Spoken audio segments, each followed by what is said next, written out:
Hello guys, ഞങ്ങൾ ഇന്നൊരു യാത്ര പോവുകയാണ്. ഞങ്ങൾ 4 പേരുണ്ട് കേട്ടോ. ഞങ്ങൾ ഒരുമിച്ച് വർക്ക് ചെയ്യുന്നവരാണ്. വർക്ക് എന്ന് പറഞ്ഞിട്ടുണ്ടെങ്കിൽ ചിത്രകലയാണ് ഞങ്ങളുടെ ജോലി. അപ്പോൾ കുറേ നാളായി ഞങ്ങൾ ഒരു യാത്ര പോകണമെന്ന് വിചാരിച്ചിട്ട് അതിന് സാധിച്ചിരുന്നില്ല.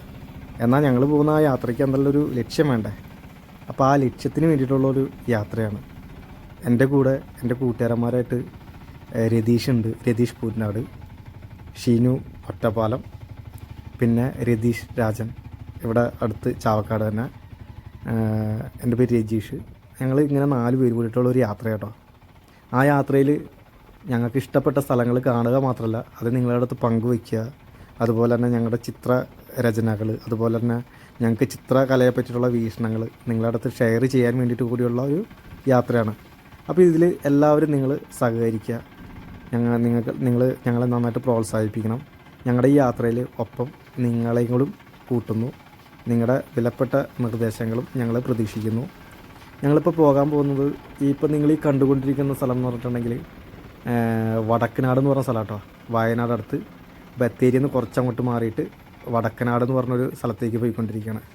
നല്ല ഭംഗിയുള്ള സ്ഥലം കേട്ടോ, ഒരു രക്ഷയില്ല. ഇടയ്ക്കൊക്കെ ഇതിൽ കൂടെ യാത്ര പോകുന്നത് നല്ലൊരു അനുഭവമായിരിക്കും. ആ ചുറ്റിലും കണ്ട നല്ല മരങ്ങളൊക്കെ നമ്മളേതൊരു വിദേശ രാജ്യത്തെത്തിയ പോലെ തോന്നും. നല്ല വയലൊക്കെ ഉണ്ട് കേട്ടോ അവിടെ. ഫുൾ പച്ചപ്പാണ്. അല്ല രതീഷേ? ഒരു സ്വിറ്റ്സർലാൻഡ് ലുക്ക്. വളരെ മനോഹരമായ സ്ഥലമാണ്. എടാ, നമ്മൾ ഇവിടെ ഈ 50 ഏക്കർ പറഞ്ഞ സ്ഥലത്തല്ലേ? അവിടെ നമുക്ക് പോയി കഴിഞ്ഞാൽ അവിടെയുള്ള കുട്ടികളെ കാണാൻ പറ്റുമോ? എടാ, അവിടെ കുറച്ച് കുട്ടികളൊക്കെ ഉണ്ട്. പടം വരയ്ക്കാനൊക്കെ താല്പര്യമുള്ള ഒരുപാട് കുട്ടികളുണ്ടെന്ന് അറിഞ്ഞത്. നമുക്ക് എന്തായാലും അവിടം വരെ ഒന്ന് പോയേക്കാം.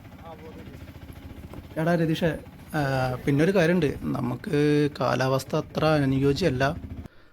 മഴയുടെ ലക്ഷണങ്ങളൊക്കെ കാണുന്നുണ്ട്. അപ്പോൾ നമുക്ക് നോക്കാം. എന്തായാലും ആ ഫ്ലോ അങ്ങോട്ട് കളയണ്ട. നമുക്ക് എന്തായാലും പോയി നോക്കാം.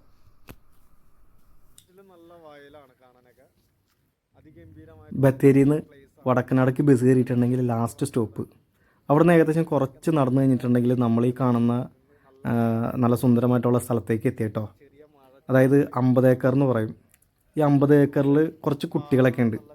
ചിത്രം വരയ്ക്കാൻ നല്ല താല്പര്യമുള്ള കുറച്ച് കൂട്ടുകാരൊക്കെ ഉണ്ട് അവിടെ. ആ കൂട്ടുകാരൻ തേടിയിട്ടാണ് ഞങ്ങളിന്ന് യാത്ര പോണത്.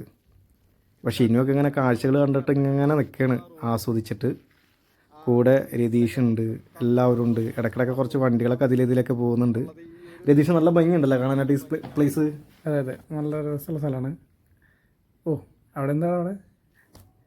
എടാ, ഈ വഴിയല്ലേ നമ്മൾ വന്ന ആ വിഷ്വൽസ് കണ്ടിരുന്നു? മറ്റേ നിറയെ പൈമരങ്ങളല്ല, എന്ത് മരമായിരുന്നു അത്? എന്ത് മരമാണെന്ന് അറിയില്ല. ഇവനീ കാട്ടിൽ നിന്നുള്ള പൂവൊക്കെ പറിച്ചിട്ട് പോകുന്നുള്ള പരിപാടിയാണ്. രതീഷൊക്കെ പൂക്കളൊക്കെ പറിച്ചിട്ട് പോകാനുള്ള പരിപാടിയാട്ടാ. പോകുന്ന വഴിക്ക് ഒരു പള്ളി നമ്മൾ കണ്ടു. നല്ല അടിപൊളി യാത്ര കേട്ടാ. നല്ല സുന്ദരമായിട്ടുള്ള നല്ല ചെടികളൊക്കെ കണ്ട്. ഈ ചെടിയുടെ പേരൊന്നും നമുക്കറിയില്ല. കാണാൻ എന്തായാലും നല്ല ഭംഗിയുണ്ട് കാണാനായിട്ട്. ശ്മശാനാണ് കേട്ടോ. അതല്ലേ? അത് തൊട്ട് ബാക്കിൽ പുതു ശ്മശാനാണ്. അതല്ലേ?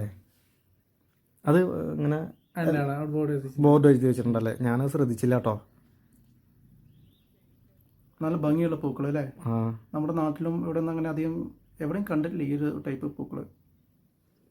വെറൈറ്റി പൂക്കൾ കാണാം. പക്ഷെ നമ്മൾ വീട്ടിൽ കൊടുന്ന ഈ ഭംഗി എന്തോരം ഭംഗിയുള്ള പൂക്കളുണ്ടോ. ഇതിന്റെ പല പല കളർ ചേഞ്ചുള്ള പൂക്കള്. നല്ല മഴ പെയ്യുന്നുണ്ട്. ഞങ്ങളവിടെ എത്തുമ്പോൾ എല്ലാവരും കോട്ടിട്ടിട്ടുണ്ട്. കോട്ടിട്ടിട്ടുള്ള യാത്രയാണ്. ഇനിയിപ്പോൾ ഇത് 50 ഏക്കറിലേക്കുള്ള യാത്രയാണ്. ആ യാത്രയിലേക്കുള്ള ഈ വഴിയാണ് നിങ്ങൾക്ക് ഈ കാണാൻ പറ്റുന്നത്. നല്ല ഭംഗിയാട്ടോ, കണ്ടോ? നല്ല സുന്ദരമായ പാടാണ്. ഈ പാടത്തിൻ്റെ അപ്പുറത്താണ് നമ്മൾ തേടിയിട്ടുള്ള, നമ്മൾ അന്വേഷിച്ച് നടക്കുന്ന, നമ്മൾ കാണാൻ വേണ്ടിയിട്ട് കാത്തിരിക്കുന്ന ആ കുഞ്ഞു കൂട്ടുകാരുള്ളത്. അപ്പോൾ ഇനി അതിൻ്റെ വിശേഷങ്ങളൊക്കെ ആയിട്ട് നമുക്ക് അടുത്ത വീഡിയോയിൽ കാണാം. എല്ലാവരും ഒന്ന് സഹായിക്കണേ.